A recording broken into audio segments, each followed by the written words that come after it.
नमस्कार मित्रांनो, कसा होता तुमचा आजचा ट्रेडिंगचा सेशन नक्की कमेंट करून सांगायचं आहे. तर आज कसा निफ्टीने बिहेवियर केला आता आपण बघणार आहे. तर बघा, मी मार्केट प्लसला सांगितलेलं 23,600ची लेवल वरच्या साईडला ब्रेक झाली तर आपल्याला वरच्या लेवल्स भेटू शकतात. बट मार्केटनी काय केलं आहे, मार्केटनी गॅप डाऊन ओपनिंग झाली आणि मार्केट तसंच खाली आलं आहे. पण मार्केटनी ते सगळ्यांना फसवलेलं आहे. तुम्ही बघू शकता, ही जी काय आपण लेवल बॉक्स मार्क करून ठेवलेले 23,200. मार्केट इकडे पुटला बसून सगळ्यांचे एसल घेऊन काय केले, मार्केट वरच्या साईडला गेलेलं आहे. आत्ता बघायला गेला तर मार्केट आणखीन परत एक रेंज पकडले, ह्याच रेंजमध्ये फिरते. जवळपास ही रेंज बघितली तर एक 400-450 पॉईंटची रेंज आहे. तर जोपर्यंत मार्केट 23,600 पार करणार नाही ना, 23,800 आणि 24,000 वरचे टार्गेट आपल्याला भेटणार नाही.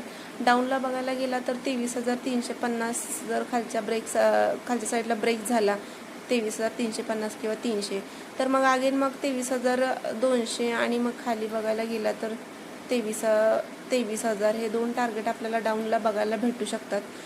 पण काही क्लिअर सांगू शकत नाही, मार्केट एवढ्याच रेंजमध्ये फिरते. तर बघूया उद्याच्या ट्रेडिंग सेशनमध्ये मार्केट कसा बिहेवियर करतंय काय. तर बँक निफ्टी काय असणार आहे बघा. बँक निफ्टीला आपण डिस्कशन काय केलेलं 54,000च्या वरती किंवा मग 54,200च्या वरती जेव्हा मार्केट ट्रेड करायला लागेल तेव्हा आपण कॉल साईडचा विचार करणार आहे. आपण डिस्कशन केलेलं, बट मार्केटने तसं बिहेवियर केलं आहे बघा तुम्ही. मार्केटनी गॅपडाऊन ओपनिंग झाली आणि काल एवढं मोठं मोमेंटम चांगला देऊन पण मार्केट गॅपडाऊन ओपनिंग झाली.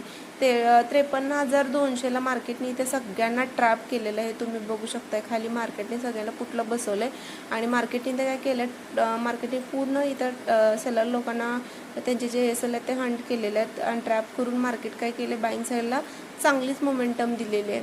तर ही जी काही 53,200ची लेवल आहे, ही लेवल खूप स्ट्रॉंग आहे. ही जर खालच्या साईडला ब्रेक झाले तर मग आणखीन डाऊनफॉल येऊ शकतोय. तर उद्यासाठी काय असणार आहे बघा. उद्यासाठी 54,200च्या वरती मार्केट जसं ट्रेड करायला लागेल तर आपल्याला 54,400 टार्गेट बघायला भेटू शकतं. पण 54,400 हा खूप स्ट्रॉंग रेजिस्टन्स आहे. हा वरच्या साईडला ब्रेक होणं खूप गरजेचं आहे. हा वरच्या साईडला ब्रेक झाला तरच आपल्याला 55,000चं टार्गेट भेटणार आहे. अदरवाईज आपल्याला हे वरचं टार्गेट भेटणार नाही. जोपर्यंत 54,400 वरच्या साईडला ब्रेक करणार नाही तोपर्यंत मार्केट मला डाऊनलाच वाटतंय.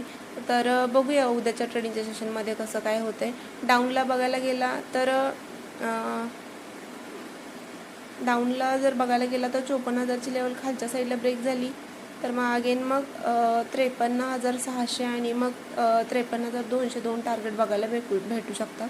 अपसाईडला 54,400ची लेवल वेट करावी मला वाटतं. इथे जर मार्केटने ब्रेकआउट दिला, वरच्या साईड सस्टेन झाला तर 55,000चा टार्गेट आपल्याला उद्याच्या ट्रेडिंगच्या सेशनमध्ये बघायला भेटू शकतो. आणि आज बघायला गेला तर आज मोमेंटम पण चांगला झाला आहे. मार्केट इकडे बघा 1 2 3 4 5 6 कॅन्डल इथं सस्टेन झालेलं आहे. इथं ब्रेकआउट दिलेलं आहे या कॅन्डलनी आणि ही लेवल पण बघा चांगली. ही लेवल मी अगोदरच काढून ठेवलेली आहे 53,200. इथे ब्रेकआउट झालेलं आहे. तिथून ट्रेड केला असेल तर बघा जवळपास 900 पॉईंटचा पण टार्गेट आपल्याला भेटला आहे. आणि उद्या आजचा मोमेंटम बघता निफ्टी जो आहे तो त्याच्यामध्ये जास्त काय मोमेंटम भेटलेलं नाही. बँक निफ्टीला जवळपास 1,000 पॉईंटचं मोमेंटम दिलेलं आहे. तर उद्या मे बी मार्केट साईडवेज असू शकतं असं मला वाटतंय. तर बघू उद्याच्या ट्रेडिंगच्या सेशनमध्ये कसं काय होतंय. तर कशी वाटली माझी ॲनालिसिस नक्की कमेंट करून सांगायचं. चॅनलला नवीन असाल तर लाईक शेअर कमेंट करायचं. Thank you so much.